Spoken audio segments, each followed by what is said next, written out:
Hello everybody! Alors j'ai fait une formation TOEIC là, il y a quelque peu et je veux absolument vous faire une vidéo sur les choses à faire, les habitudes à prendre pour gagner des points parce que je me suis rendu compte que il y a beaucoup de points qui se perdent un peu bêtement, bêtement entre guillemets bien entendu. Donc on attaque, je vous fais la liste et c'est parti. On commence par la partie 1. Oui, il faut absolument regarder les photos pendant que la consigne est donnée, mais autre chose à ne surtout pas négliger. La première, c'est que vous devez être très pragmatique parce que le TOEIC ne laisse aucune place à interprétation. Donc si vous hésitez, c'est qu'en fait, vous n'avez pas la bonne réponse. Si jamais vous avez des phrases qui ont de vocabulaire que vous ne connaissez pas, ne vous laissez pas piéger. Si jamais les 3 autres réponses ne font pas sens, la bonne réponse, c'est probablement celle que vous ne comprenez pas. Donc on ne se laisse pas avoir par le manque de vocabulaire, on avance, ok. Pragmatisme, ça va vous permettre de ne pas perdre des points bêtement. Autre chose qui est absolument essentielle pour la partie 1 et la partie 2. Lorsque vous entendez vos réponses, au fur et à mesure, vous allez déplacer votre crayon papier. Si vous entendez la première réponse et vous êtes sûr que ce n'est pas la bonne, vous avancez votre crayon que vous allez laisser sur la case 2. Si vous entendez la deuxième option, que vous pensez être la bonne, vous gardez votre crayon à papier sur la deuxième case. Vous entendez la troisième. Si la troisième n'est pas la bonne, ça vous confirme que la bonne réponse, c'était donc la B. Mais c'est super important parce qu'avec la fatigue, il est très facile de se perdre, de se décaler si vous ne faites pas ça. Le deuxième point, c'est pour la partie 5. Je sais que j'en parle beaucoup, je sais que j'en parle même partout, mais la partie 5, c'est vraiment une partie où vous pouvez gagner tous vos points.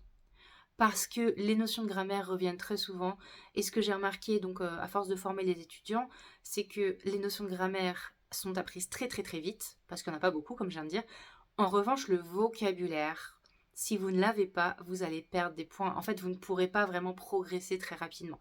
Donc c'est vraiment le vocabulaire, si vous vous rendez compte qu'il vous en manque, il faut que vous l'appreniez. Également parce que le vocabulaire qui se trouve dans la partie 5 se trouvera très probablement également dans la partie 7 qui suit. Et non, on ne commence pas le reading par la partie 7. Oui, vous êtes frais parce que vous commencez tout juste le reading, mais le piège en fait, c'est que vous allez prendre votre temps et vous ne vous en rendrez probablement pas compte. Du coup, vous perdrez du temps sur la 5, la 6 et les débuts de la 7.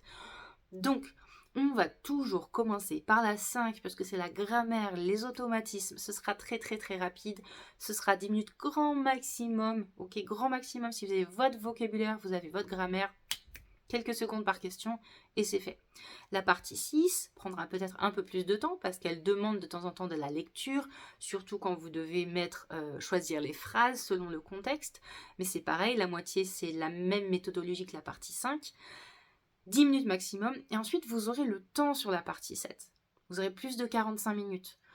Donc en fait, la méthode c'est vraiment, et encore une fois je le répète parce que c'est facile à oublier si quand vous arrivez fatigué au début de la 7, ce genre de choses on peut oublier. Tout simplement que vous avancez. Si vous n'avez pas la réponse en une minute maximum, vous avancez sur la question suivante. Et puis élémentaire pour la partie 7, c'est toujours de lire les questions d'abord, en vrai pour tout le test.